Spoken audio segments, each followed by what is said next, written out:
कोई भी लड़ाई इतनी आसान नहीं होती। हम निश्चित तौर पर महाबोधि महाविहार को तो मुक्त कराएंगे ही कराएंगे। बाकी जो बौद्ध मंदिरों पर कब्जा है भविष्य में हम उनको भी आज़ाद कराएंगे। लड़ाई लंबी है लेकिन जीत हासिल होगी। जय भीम के रथ के माध्यम से आज से यहाँ से शुरू हो रही है और वो 11 मई तक महाबोधि महाविहार पहुँचेगी। अलग अलग जिलों में भ्रमण करते हुए शांति का संदेश देते हुए महाबोधि टेम्पल की मुक्ति की आवाज़ को बुलंद करते हुए और महाबोधि टेम्पल वो 11 मई को पहुँचेगी यात्रा। और निश्चित तौर पर एक के बाद एक हर गाँव से यात्रा में लोग जुड़ते चले जाएंगे और ये कारवां बहुत बड़ा आंदोलन बनेगा। कहेंगे कितना दबाएंगे, जितना दबाएंगे डॉक्टर बाबा साहब अम्बेडकर बुद्ध का मिशन उतनी शक्ति के साथ निकल के ऊपर आएगा। वो रोक नहीं पाएंगे। सच्चाई छुप ही नहीं सकती, कब तक छुपाएंगे?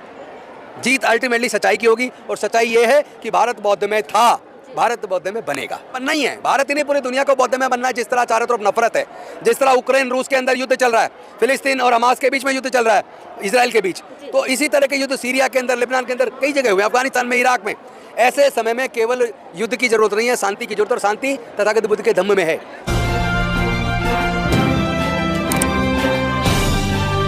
आप देख रहे हैं पब्लिक आवाज टीवी।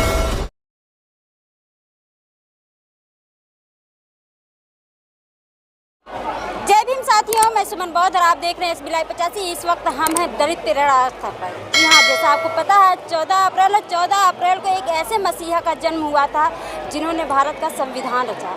उसी संविधान पे पूरा विश्व चलता है और हमारे साथ पूर्व मंत्री राजगोपाल गौतम जी हैं। मैं इनसे जानने का प्रयास करूंगी। आज दलित प्रेरणा स्थल पर आए हुए हैं और आज ये लोग यहाँ से पद यात्रा भी निकालेंगे। सर, सबसे पहले आपका बहुत बहुत स्वागत है। धन्यवाद आपका। क्योंकि आज बाबा साहेब की जयंती है और पूरे विश्व में मनाई जाती है, उसके उपलक्ष्य में आप क्या संदेश देना चाहेंगे? मैं सबसे पहले तो समस्त देशवासियों को और पूरे दुनिया में बसे हुए अम्बेडकर वादियों, बौद्धों को मैं डॉक्टर बाबा साहेब अम्बेडकर जी की जयंती की शुभकामनाएं देता हूँ और एक आह्वान करना चाहता हूँ कि आज डॉक्टर बाबा साहेब अम्बेडकर हमसे कुछ मांग रहे हैं। वो डॉक्टर बाबा साहेब अम्बेडकर जिन्होंने हमारे हज़ारों साल की गुलामी तोड़ी, हमारे पढ़ने के रास्ते बनाए, हमारे नौकरियों के रास्ते बनाए, हमारी राजनीति के रास्ते खोले, हमारे लिए तमाम रास्ते खोलकर हक और अधिकार देकर गए। आज वो हमसे कुछ मांग रहे हैं। मांग वो ये रहे कि उन्होंने अपने 5 में से 4 बच्चे हमारे लिए खोए, अपनी जवान पत्नी माता रमाबाई को खोया, लेकिन जो वो हमें देकर गए थे उसमें से 70% इन मनवादी सरकारों ने छीन लिया है, बाकी का 30% छीनने वाला है। तो अगर वो ये कह रहे हैं कि मैं बड़े मुसीबतों से इस कारवां को यहाँ तक लेकर आया था, जो कुछ तुम्हें दिलवाया इसके लिए बड़ी मुसीबत है, सही है, अब सब कुछ छिन रहा है, तुम क्या कर रहे हो, इसे बचाने के लिए क्या कर रहे हो? तो वो कुर्बानी मांग रहे हैं कि समाज के यूथ इकट्ठे होकर एकजुट हो जाएं। ये जो छोटी छोटी जातियों में हमें बांट दिया है, इसको ख़त्म करें। अम्बेडकर साहब के नाम पे सब एकजुट हों, बहुजन समाज के नाम पे सब एकजुट हों और अपने हक अधिकार के लिए अपने बच्चों को फिर से गुलाम होने से रोकने के लिए संघर्ष करें, संविधान को हाथ में लेकर। सर, कैसे एकजुट होंगे? लोग तमाम संगठन बना रखे हैं, जिस तरह से बाबा साहेब कहते हैं शिक्षित बनो, संगठित रहो, संघर्ष करो। शिक्षित तो बन गए, संघर्ष भी करें, लेकिन संगठन जो है वो तमाम ऐसा नहीं है, संगठन नहीं है। अब आप देखिए चारों तरफ आपको संगठन नजर आ रहा है, संगठन नहीं है भाई, है ना, है संगठन। ये बिखरा हुआ संगठन है, इसको इकट्ठा किया जा रहा है, इनको इकट्ठा किया जा रहा है और कहा जा रहा है कोई किसी भी राजनीतिक पार्टी में हो, किसी भी सामाजिक संगठन में हो, समाज के मुद्दों को हम मिलकर लड़ेंगे, एकजुट होकर लड़ेंगे ना, सब मिलकर लड़ेंगे एकजुट होकर, कोई दिक्कत नहीं है। सर, बाबा साहेब चाहते थे कि हमारा भारत जो है, हमारा देश वो बौद्धमय बने, पूरा बौद्ध। भारत तो बौद्ध में बनना ही है, भारत ही नहीं पूरी दुनिया को बौद्ध में बनना है। जिस तरह चारों तरफ नफरत है, जिस तरह यूक्रेन रूस के अंदर युद्ध चल रहा है, फिलिस्तीन और हमास के बीच में युद्ध चल रहा है, इजराइल के बीच, तो इसी तरह के युद्ध सीरिया के अंदर, लेबनान के अंदर कई जगह हुए, अफगानिस्तान में, इराक में। ऐसे समय में केवल युद्ध की जरूरत नहीं है, शांति की जरूरत, और शांति तथागत बुद्ध के धम्म में है।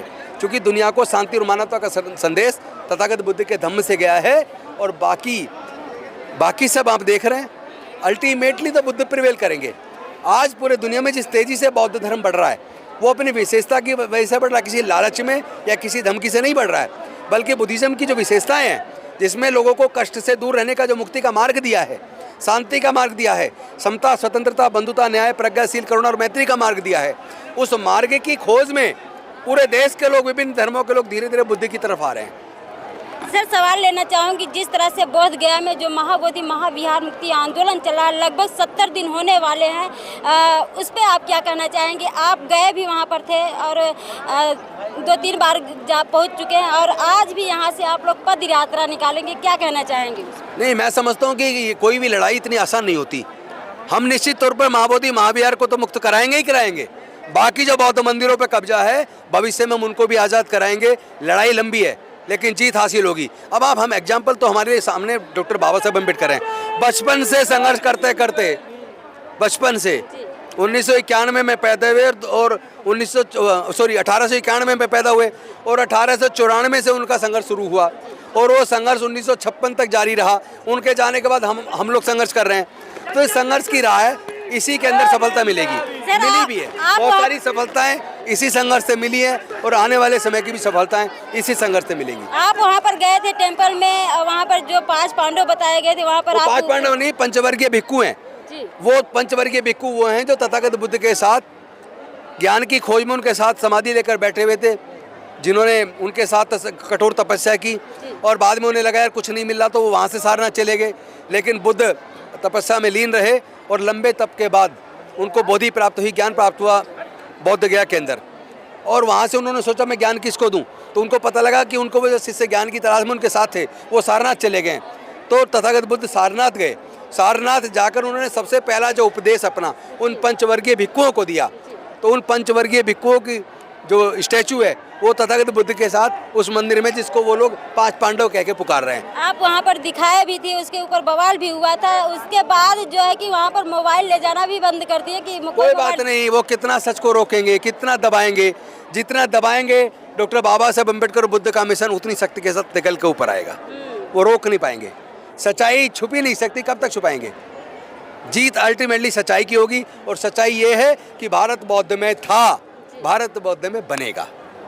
सर, हमें ऐसा नहीं लगता कि जिस तरह से यहाँ पे आज 14 अप्रैल को डॉक्टर अम्बेडकर साहब की जयंती पे लाखों करोड़ों की भीड़ है, अगर यही लाखों करोड़ों की भीड़ अगर बोध गया में जाती तो क्या हमें वो रिलीज नहीं मिलता? हमारा 12 मई का आह्वान है, सब लोग इस बार की जो बुद्ध पूर्णिमा सब लोग वहीं मनाएंगे महाबोधि टेम्पल पर, और महाबोधि टेम्पल मुक्त होगा, मुझे पूरा भरोसा है। सर, आज जो आप लोग पद यात्रा यहाँ से बस एक ही चीज़ है, लोग अपने जो बाबा साहब ने वोट का अधिकार दिया ना, 1 man 1 vote 1 vote 1 value, 90% vote बहुजनों का है लेकिन 10% कब्जा करके बैठा है। मैं अपने समाज के लोगों से आह्वान करता हूँ, शराब की बोतल में 10-20 किलो अनाज में और किसी भी लालच में अपने वोट को मत बेचो। ये वोट ही है जो आपको आपका अधिकार दिलवाएगी। लेकिन सर यही समाज है, आज तो यहाँ पे जय के नारे लगा रहा है, लेकिन अगले ही दिन जाके वो बाबाओं के पंडाल में जाना शुरू कर देता है। बाबाओं के पंडाल की दुकानें धीरे धीरे बंद हो जाएंगी, अल्टीमेटली चलेगा तो बुद्धिज्म। ठीक है, उनको सरकार का संरक्षण है, सरकार का पैसा खर्च करके उनको प्रचार प्रसार दिया जाता है। कभी कावड़ के नाम पे दिया जाता है, कभी किसी कथावच को दिया जाता है। एक 15-20 साल का कथावच है, उसको आता जाता कुछ नहीं, पढ़ा लिखा है नहीं, उसकी बातों को सुन के हंसी आती है मुझे। हाँ, कुछ मूर्ख लोग हैं जो उसको सुनते हैं, धीरे धीरे उनको भी अकल आ जाएगी, वो भी आ जाएंगे।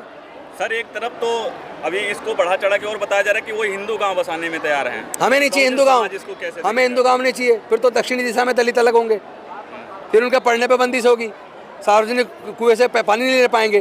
तो ऐसा हिंदू गांव हमें नहीं चाहिए, हमें बौद्ध गांव चाहिए जहाँ सब बराबर हो, मानव एक समान। सर, यात्रा के बारे में क्या कहना चाहेंगे? ये यात्रा आज से आप लोग विनाचार्य के नेतृत्व में और मिशन जय भीम के रथ के माध्यम से आज से यहाँ से शुरू हो रही है और वो 11 मई तक महाबोधि महाविहार पहुँचेगी। अलग अलग जिलों में भ्रमण करते हुए, शांति का संदेश देते हुए, महाबोधि टेम्पल की मुक्ति की आवाज़ को बुलंद करते हुए, और महाबोधि टेम्पल वो 11 मई को पहुँचेगी यात्रा। और निश्चित तौर पर एक के बाद एक हर गांव से यात्रा में लोग जुड़ते चले जाएंगे और ये कारवां बहुत बड़ा आंदोलन बनेगा, महाबोधि टेम्पल मुक्त होगा। चलिए, बहुत शुक्रिया।